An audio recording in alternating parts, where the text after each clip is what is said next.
Hi everyone. So we're going to talk about market segmentation, targeting, and positioning, starting with market segmentation. So market segmentation is when we divide the whole group of prospective buyers into separate segments, into different groups based on their common needs, and which will obviously eventually lead to them responding similarly to our marketing action. So, for example, you see here in that picture, you have all of these people together, and then we divide them um, based on whatever we think is common between them. And we'll talk about that. We'll talk about what's the basis of us thinking what is the commonality between them. So if you look at an example, there can be these three market segments. For example, there are some side sleepers, there are some back sleepers, there are some stomach sleepers. So these are the three segments. So we divided sleepers, we divided people into three different types based on their sleeping habits. Okay, side, back, and stomach. Now, there was a research conducted, and they found out that 73% of people, of their respondents, were side sleepers, 22% were back sleepers, and 5% were stomach sleepers. So that's how how they segmented markets based on their sleeping patterns. Now, what do we do with this information as marketers? We are going to come up with three different products because we are in the pillow business. So we're going to come up with three different products based on these three different market segments that we have. So we'll come up with firm pillows for side sleepers, medium pillows for back sleepers, and soft pillows for stomach sleepers. So that's what we do with this information eventually. But in order to do that, in order to have these three products, we need to first see how we can divide the market so we can come up with these three different products. This, what we did here, what we see here is called market product grid, which basically relates the market segments to the products that are offered or the potential marketing actions that can be taken based on these market segments that we have created. So that's called market product grid. Now, how do we segment the markets? When and how do we segment the markets? So one size fits all basically means mass markets, which is, if you remember from last class, we talked about Henry Ford. He said you can choose any color you want as long as it's black. Basically, which means one size fits all, and it's a mass market that he's catering to, which does not work anymore.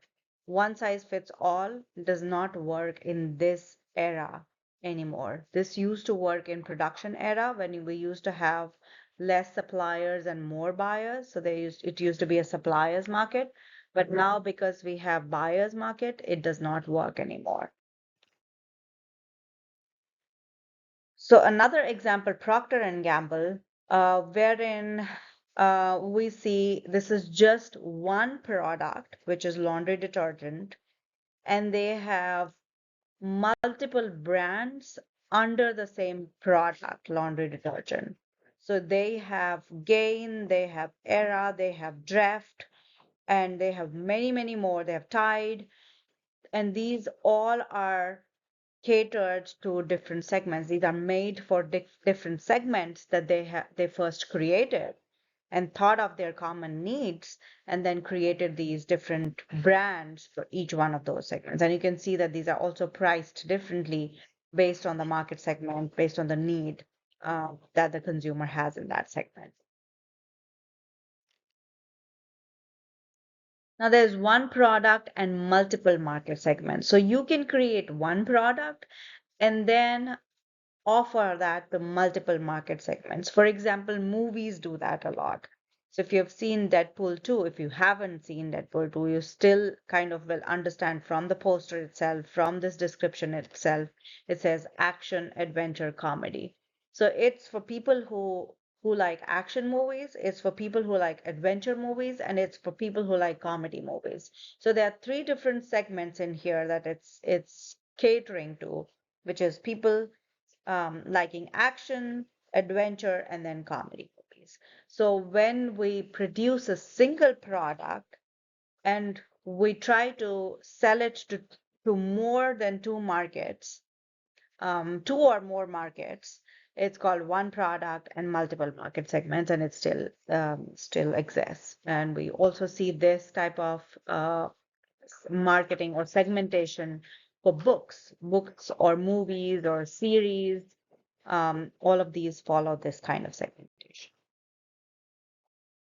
Next, we have multiple products and multiple market segments. So you'll see one company producing multiple products and then catering to multiple market segments. For example, United Healthcare, you see it's for health insurance, the short-term health insurance, Medicare, dental insurance, vision insurance, Medicaid, hospitality, in hospital and doctor fixed insurance, and all of that. So you have one company producing multiple products and then trying to sell it to multiple market segments. The same is true for P&G, for example, the example that we saw earlier. We saw the same product with different brands, but we all know that P&G also has multiple products and it tries to sell that to multiple market segments. The next one is segments of one, which we also call mass customization. And that basically means that we treat each individual as a segment. And that's why it's called segments of one. So every individual is treated as one segment, one segment that will have its own individual need, and the company will try to cater to that specific need. And it's also called mass customization. So we used to have mass production because of economies of scales, which means that if you would produce more, as you would keep on increasing the number of units that you produce, your cost per unit goes down. So if you produce more, you will eventually have to spend less on each unit that you produce. So that's mass production, and that's why everybody wants to mass produce. So we all want to mass produce, but because mass marketing does not work anymore, so we tried to find a solution to this. So what we came up with was mass customization. So we kept the mass part of mass production, that is, we still produce in mass. So if you look at Nike ID, which now is Nike for You, they still mass produce these shoes, but they give you an option to customize each shoe based on your individual need. So Nike for You does that, wherein you buy a shoe which is mass produced, and then, or you select a shoe which is mass produced, and then you make some changes on that shoe, or you customize that shoe based on your personal need, and then you buy it. So there you go. You have mass and then you have customization. So we club these two, and then we are trying to benefit from economies of scale as marketers, and we are also trying to give the benefit to the customers by letting them customize. So mass customization. M&M does that. Uh, if you go to M&M's website, they will let you customize their M&M, the candy that you see there, the individual candy, and they'll also let you customize their packaging. And then there's whole lot of things that you can do there. Obviously, they charge way more than how much a regular M&M would cost, but that's you have to pay that for the customization benefit that you want that you're seeking from them. So that's segments of one. So, what we do in segmenting and targeting, so this is about segmentation, targeting, positioning. It's also called STP. So what we do for segmenting and targeting part of STP is there's this 5-step process that we follow. Step number one is grouping potential buyers into segments. So that's what we've been talking about. We group potential buyers into segments. Okay. What is the basis for segmentation? There can be geographic segmentation, demographic segmentation, psychographic segmentation, and behavioral segmentation. So what we do is in geographic segmentation, we basically divide the market based on geography, based on where they live or where they work. So Google does that all the time. They do a geographic segmentation. You can go to google.com. It's going to take you to the website that's specific to the US. You can go to google.co.uk and it'll give you search results specific to UK. You can go to google.co.jp. It'll give you search results specific to Japan. You can go to google.co.in. It'll give you search results specific to India and so on. So you can search on Google sitting here in the US. You can search top 5 brands of car and it'll give you top 5 brands of car in the US. You can sit here and search top 5 brands of cars in Japan and it'll give you those for Japan. However, if you're sitting in Japan and then you go to google.co.jp, you just have to say top 5 brands and it'll give you the search results for Japan top 5 brands. So you don't have to be, you can sit here and search for any country you want, but you don't have to put that country's name if you are in that country. So that's how they have segmented the market based on each country, and then you will get specific results. It's not even based on country. You can sit in Jackson, Mississippi at Millsaps and say coffee shop near me, or these days you don't even have to say coffee shop near me. You can say coffee shop and it is going to give you coffee shops that are near you. So that's how they segment and they target people, or they design their product based on people's geography. Same goes with McDonald's. We talked about this before, that McDonald's does this. Their menu is based on uh, specific locations, specific geography. Each nation has its own menu, and they have done that. They have segmented the market based on their geography, based on their location. The second basis for segmentation is demographic segmentation, demographics of the population. So for example, Gillette does that. Gillette divides the market or segments the market based on their gender, males and females. So you can see their ads are the best men can be. You can see there in that picture down there, there's a male there. So all their products, all their promotions, all their advertising will be specific to males. In that case, they also offer female products. So they divided the market based on males and females, and then they designed marketing strategies for both. So you can divide the market and then decide, okay, I want to go with just male segment or just female segment, and I just want to design my marketing strategies based on that segment. Or you can divide the market based on, let's say, males, females, and then you decide that I want to go for both the markets.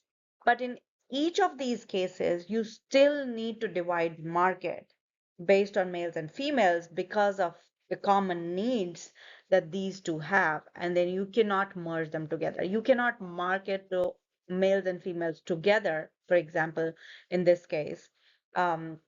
You will still need to divide them and then decide on the 4 P's based on each of these segments that you have created. You can divide the market on the basis of their age groups. So you see McDonald's has Happy Meal for kids. So they have divided the market based on age groups as well as geography. So you can combine these. You don't have to just choose one. You can say, okay, I want to divide based on geography, based on demographics, based on psychographics, and so on. So they have divided the market based on based on their age groups as well. So you get happy meal there, and then you get a regular meal as well. You can divide the market based on their income, based on the money they have. So you'll see luxury brands there that only cater to that high income group of people. The third basis for segmentation is psychographic. So you can divide the market based on their psychographic behavior, their psychographic um, or their emotional behavior that there is. So I don't know if you've watched this ad. If you haven't, you can go on YouTube and watch it. Colin Kaepernick, you just do it. Nike, if you put those words in, you can watch this ad. And if you see the ad, you'll see that it's just based on emotions of people. It's based on they created this ad because they wanted to connect with people mentally, and not by giving them more information about the type of brand this is, about the type of products that they have, about the features and benefits of the products that Nike has. It wasn't based on any of this. It was purely based on emotions and trying to create mental connections with the consumers. And that's what psychographic is. Now, Dove does it more explicitly. They divide, as you can see in this middle pentagon here. You can see they divide based on physique, personality, culture, self-image, reflection, and relationship. So you can have this explicit segment, sub-segmentation within psychographics, and then say, okay, I want to cater to people who are more about self-image, for example, or I want to cater to self-image, culture, personality, and so on, like how Dove has done here. So basically trying to connect with the consumers mentally and emotionally, rather than on the basis of physical features or characteristics of the product itself.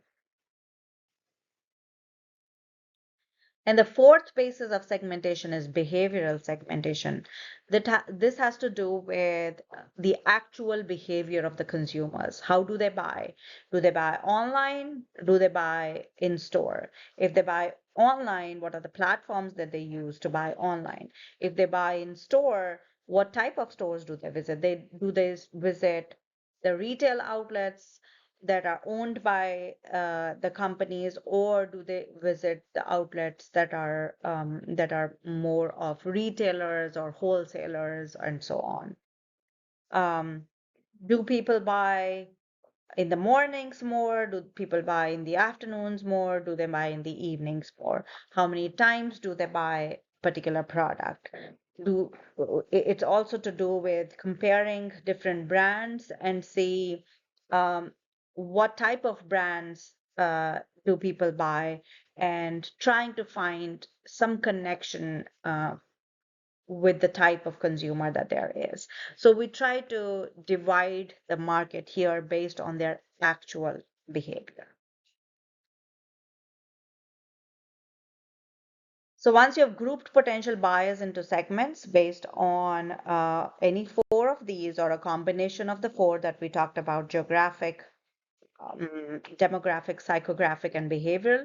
Next step is to group products that you want to sell into different categories. It's also important that you group the products into different categories. So for example, if you look at this picture here, I've just taken a screenshot from a Google image that I tried to find for PNG products. This is the picture that it showed me.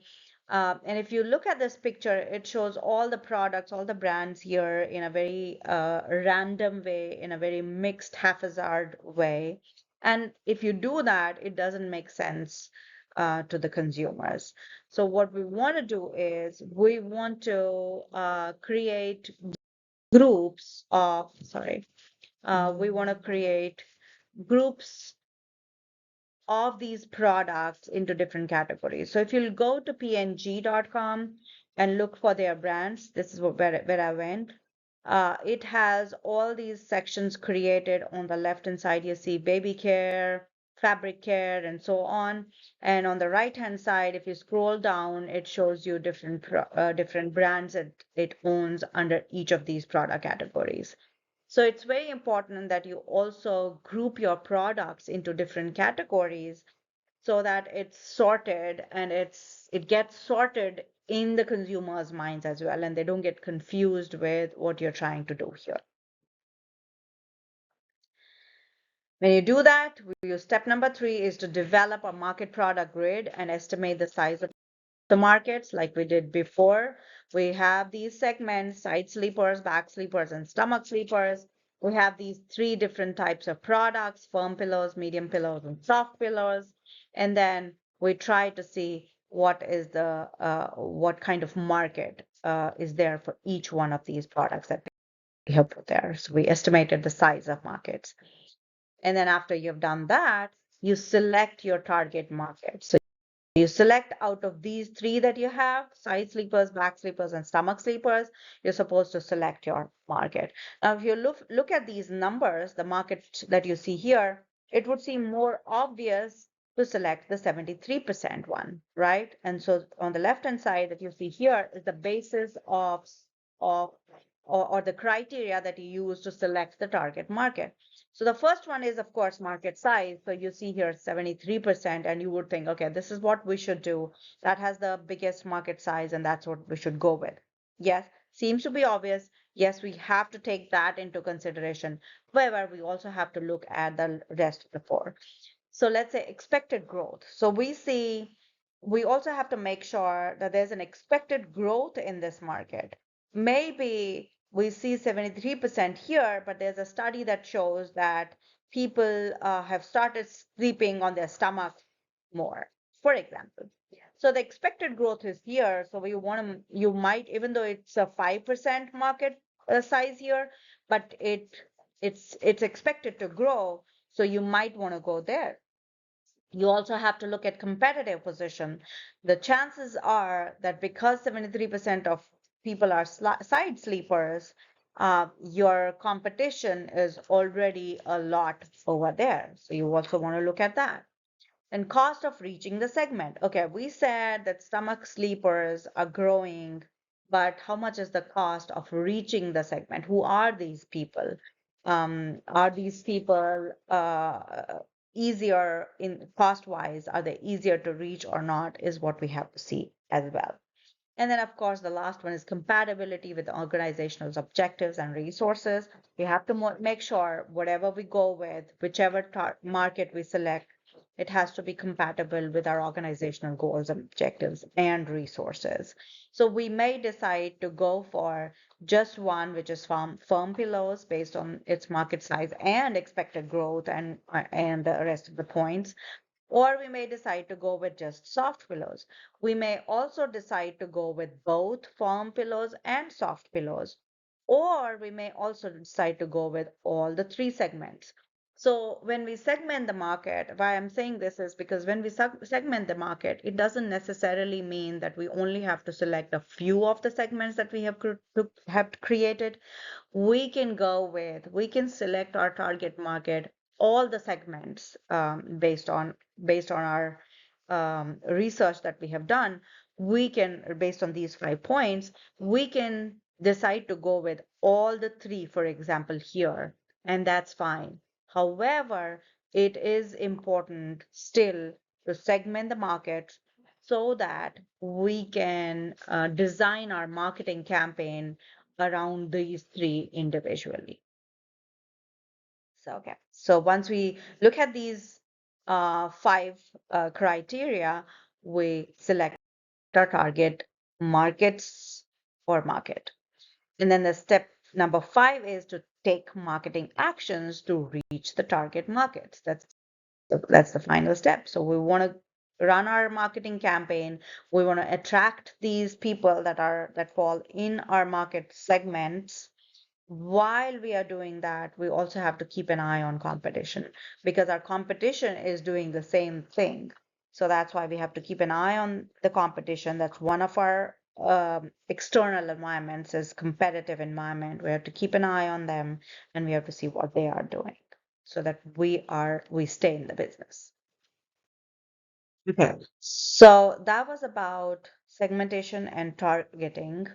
The third part, an important part in marketing is positioning. So we talked about ST and now this is P. So product positioning is the place our product or service or an idea occupies in the consumer's mind on something unique about us in relation to competition. And we'll look at an example to understand this, and then we'll come back later to this. For example, Walmart. If you think about Walmart, um, you think about what is Walmart. So Wa- Walmart is about low prices. Their tagline is always low prices. So what they're trying to do here is, and if you take a moment and think, does that match in your mind? Um, and I'm almost certain that it does. If you think about Walmart, you think about low prices. And that's because they have been saying that. They have been putting that in our minds, and that's how they say that we are different than other supermarkets that there are. So that's product positioning, putting something in consumers' minds which has which makes them unique, which makes them different as compared to the competition that there is. Think about Johnson soap. Johnson soap is actually, I've removed this, it's actually Johnson's baby soap. So whenever you think about Johnson soap, you're going to think babies, and that's because they focus on it, they keep saying it, their name, in their name itself it says Johnson's baby soap, and you can see here it's written clinically proven for mildness. So they keep saying that so many times in their marketing campaigns that they have put it in our minds that you will only buy Johnson soap for your babies. You're not going to buy them, and a few people do buy them, even if they don't have babies for themselves. But generally, people only buy this soap for their babies. And that's because they have put that in our minds that this is for babies and that's how we are different. We are a soap for babies. So if you want to buy anything for your babies, buy Johnson's baby soap. And that's how we are different. So that's what they try to do here. Iris Spring, um, something that is not very explicit. They don't say it explicitly like Walmart does about low prices. Johnson's has it kind of in their name saying Johnson's baby soap. Iris Spring does not do that very explicitly.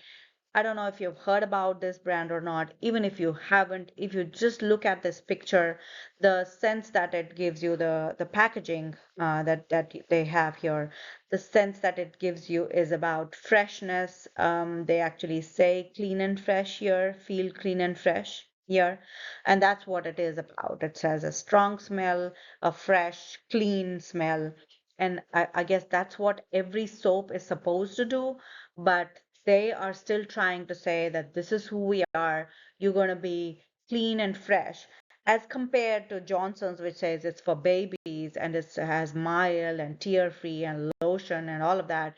These guys, Iris Spring, say that we will make you clean and fresh, and that's how we are different than others. And that's all positioning is about. We'll going back to the definition of product positioning is the place and offering a product or service or an idea occupies in a consumer's mind on important attributes relative to competitive products. So these have to be unique and valuable, or we call important attributes that people find important, and they're going to buy these products because they find them important as compared to competitive products.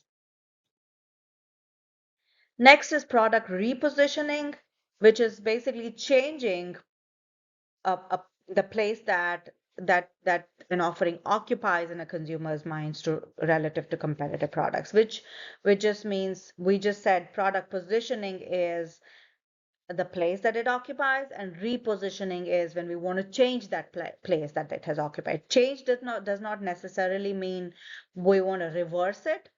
It can be adding something, it can be subtracting something, it can be just completely changing it. So for example, if we look at Dove, uh, Dove has, this is one of their marketing campaigns, targeting women here. Are you ready to choose beautiful? Real beauty is shaped by real women.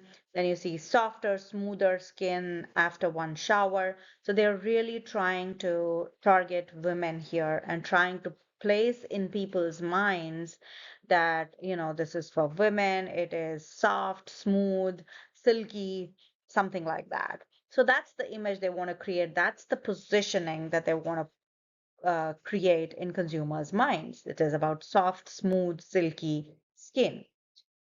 They decided to reposition themselves, and they decided to also introduce products in men's market. So they took that soft, smooth, silky kind of image, and then they converted into, as you can see, men plus care, and then care, kind of shown it in the picture. So they take that soft, smooth, silky kind of image, and they convert it into um, men plus care type of image. So they try to change in the sense that they try to add another market, another positioning in consumers' minds, saying that now we still are for smooth, silky kind of, we still have that image. We are for real women, but we are also for men who care. And they you can see that they've put some babies in there, some kids in there, and try to show how men who care can use Dove now. So they try to reposition themselves, and it has worked well for them. Now, related concept is called perceptual mapping, or it's also called positioning map, um, wherein we can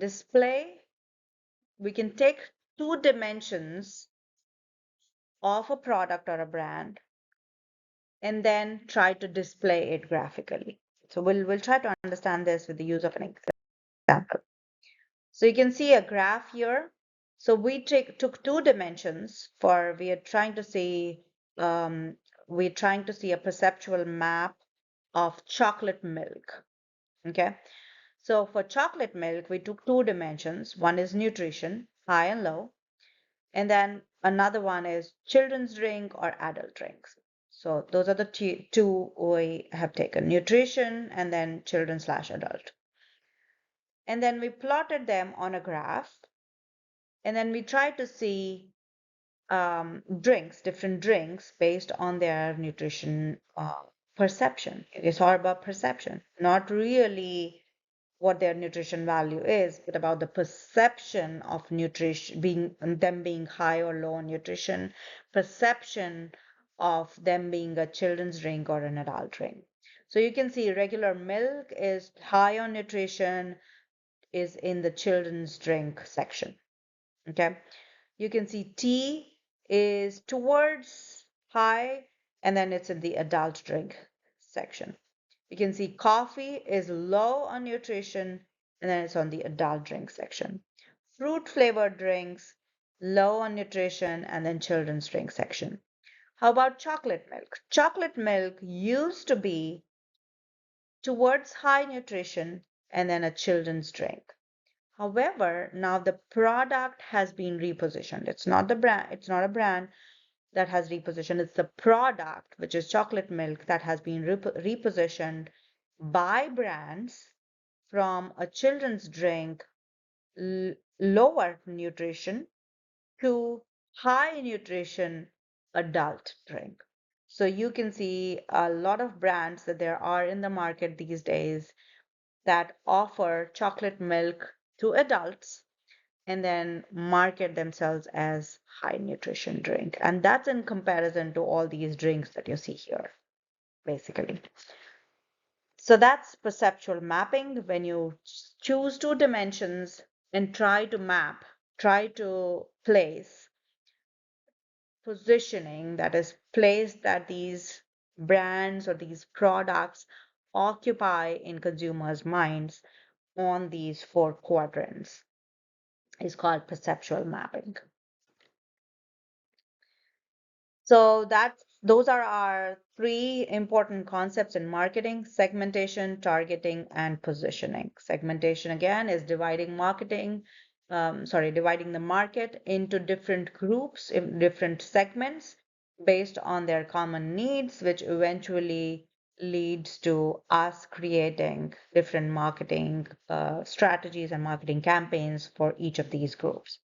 Targeting is determining which group to focus on based on the five criteria that we talked about earlier so that we can focus our marketing efforts on those segments that we select. And then finally, positioning. Positioning is the place that an offering occupies in consumers' minds that makes it unique and valuable and has important attributes which make it different as compared to the competitive products. So STP. And that completes our topic.